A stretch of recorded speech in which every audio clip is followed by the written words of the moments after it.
All right, so today we're diving into some serious historical drama. Um, are you ready for this? Always, I love a good historical deep dive. And this one, well, it's a doozy. We're tackling the wild story of Pope John XII, a man who's earned quite a reputation. Some even call him the worst pope in history. Yeah, it's the 10th century. The Catholic Church holds immense power. Being pope is a big deal, right? But this is not your typical Sunday school story. Not at all. Think uh, power struggles, Hmm. betrayals, and a lifestyle that was anything but holy. Right. We're going to unpack why John XII is considered so bad using some fascinating historical sources. Perfect. So let's get started. Let's. What's crucial to understand is how popes were elected back then. Okay. In theory, it was the people of Rome who chose their pope. But imagine, powerful families vying for control, using their influence, sometimes even bribes, to get their candidate elected. So it was a lot more political than one might think. Absolutely. And that brings us to John XII, originally named Octavian, a name with some serious historical weight referencing the first Roman emperor, Augustus. His father, Alberic II, was already a major player in Rome. And it seems he had grand ambitions for his son, aiming for him to rule both the political and religious spheres. Wow. Yeah. Talk about a power play. Yeah. You mentioned John XII used both his birth name and papal name. That's interesting. It is, isn't it? It speaks to the blurred lines between religious and secular authority during this period. John XII used Octavian for political matters and his papal name for religious duties. Oh, so almost like he was leading a double life. Exactly. Okay. So we've got this young man raised in a family steeped in power and ambition, and he becomes pope at just 18 years old. 18. What could possibly go wrong? Well, that's where the story gets really interesting. Let's just say John XII wasn't exactly known for his piety. In fact, historical accounts paint a rather scandalous picture of him, neglecting his religious duties to indulge in hunting, extravagant parties, and, well, let's just say he had a reputation for his relationships with women. And we're not talking just a few innocent flirtations here, right? Not quite. We're talking numerous affairs, often with married women, which obviously raised more than a few eyebrows, to put it mildly. This wasn't exactly the behavior expected of the head of the Catholic Church. Yeah, that's putting it lightly. Sounds more like the plot of a soap opera than the life of a pope. But there's more to this story than just his personal life, right? You're absolutely right. John XII's papacy was marked by political turmoil as well. Remember his alliance with Otto I, the Holy Roman Emperor? It started out with John XII supporting Otto's claim to the throne, but then things took a sharp turn. So what happened? Did they have a falling out? You could say that. John XII decided to switch sides, make deals with Otto I's enemies. Essentially, he betrayed the very emperor he had initially supported. Okay, that's a pretty risky move. What was he thinking? It's hard to say for sure, but it seems John XII was trying to play both sides, perhaps hoping to maintain his own power amidst these shifting alliances. But as you can imagine, I didn't take this betrayal lightly. I bet he didn't. So what was Otto's response to all this? Did he just let it slide? Not a chance. I was a powerful ruler. He wasn't about to let John XII get away with this. He decided to take matters into his own hands and called for a synod, essentially a high-level church council. Okay, so things are escalating quickly. What was the purpose of this synod? Well, you could say it was a reckoning for John XII. Mm-hmm. I wanted to expose the Pope's actions, hold him accountable for his behavior. The Synod listed a whole array of accusations against John XII, everything from simony, which is the buying and selling of church positions, to accusations of murder, and of course his notorious personal scandals. Wow, that's a pretty damning list of charges. What happened next? Did John XII try to defend himself? He did try to resist, but the situation was quickly slipping out of his control. The Synod ultimately reached a decision. They deposed John XII, removing him from his position as Pope. So that's it. The story's over. John XII is out of the picture. Not quite. You see, the people of Rome still held a certain fondness for John XII, despite his flaws. And they weren't happy about this outcome. In fact, their reaction to the Synod's decision added another layer of complexity to this already dramatic saga. The Roman people, despite witnessing John XII, less than holy behavior, still had a certain loyalty to him. Remember, this was the 10th century, and Rome wasn't exactly known for its peaceful political transitions. So how did they react to John XII being deposed? They revolted, took to the streets protesting against Otto I and the newly appointed Pope Leo VIII.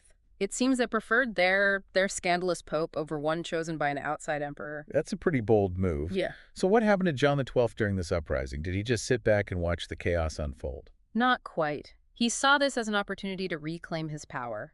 He returned to Rome, ready to take back what he believed was rightfully his. And as you might expect from someone who enjoyed indulging in worldly pleasures, he wasn't exactly known for his mercy. I'm guessing his return wasn't exactly a peaceful one. You're right. John XII sought revenge against anyone who had supported Otto Bai and Pope Leo VIII. This wasn't a man who took betrayal lightly, even if, he'd been the one to betray Otto initially. Wow, this is getting more intense by the minute. So John XII is back in power. He's gotten his revenge. Yeah. What happens next? Does he reign peacefully ever after? Unfortunately for John XII, his story doesn't have a happy ending. His second reign was short-lived, ending in a manner as dramatic and shrouded in mystery as his life had been. Okay, you've got to tell me. How did he die? Well, there are two main theories, both quite dramatic. One suggests that he died from a stroke, and get this, it supposedly happened while he was in the middle of an affair. Talk about a scandalous end. I can't believe it. That's almost too crazy to be true. But you mentioned there was another theory. Yes, and this one is even more intriguing. Some believe John XII was murdered by a jealous husband who caught him, well, with his wife. It certainly fits with his reputation and the dangerous world he lived in. Wow. Talk about a dramatic exit. So whether by natural causes, divine intervention, or a vengeful husband, John XII's reign came to an abrupt end in his early 30s. What a whirlwind. It really is a remarkable story, but let's step back for a moment. John XII was undoubtedly a flawed figure, but his papacy, despite its brevity, raises some really interesting questions about the church and the nature of power in the 10th century. Okay, you've piqued my curiosity. What kind of questions are we talking about? Well, for starters, how do we reconcile his scandalous behavior with the fact that he remained popular with the people of Rome?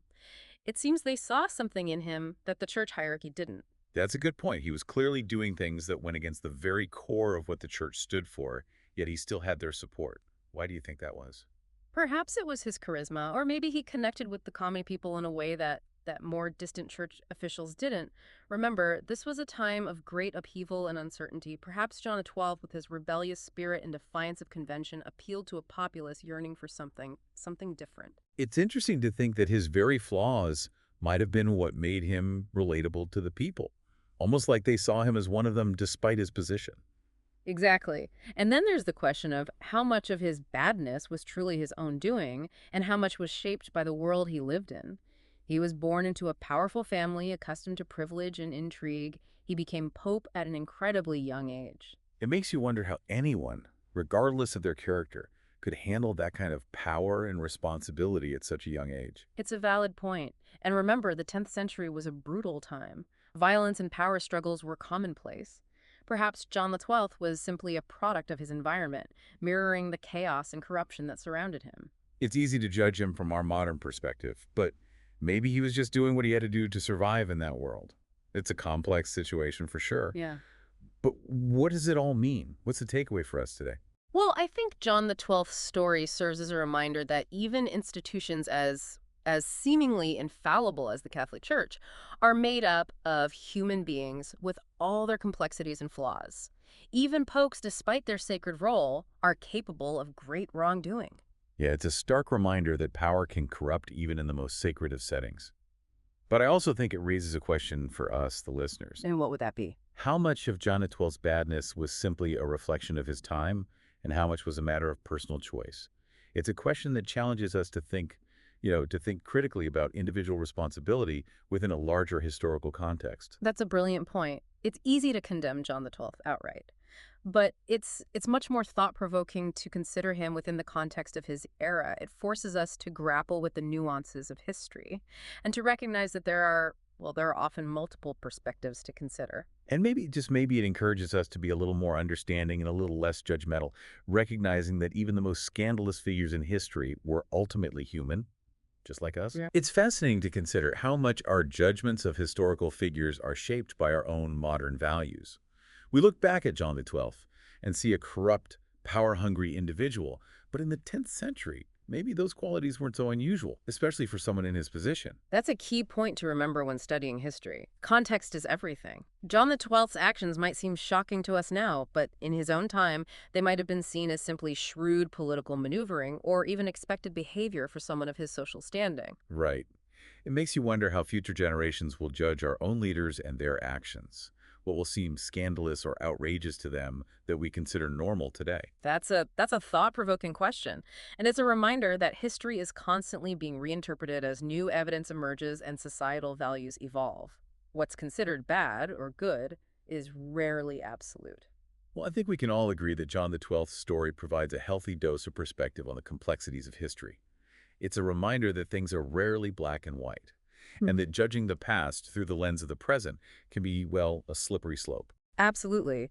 If anything, this deep dive into John the Twelfth's life should encourage you to question easy answers and to dig deeper into the historical context surrounding the figures and events that shape our world. Well said. If you're interested in delving further into this wild papal tale and forming your own conclusions about John XII, we encourage you to check out the YouTube video that sparked this discussion.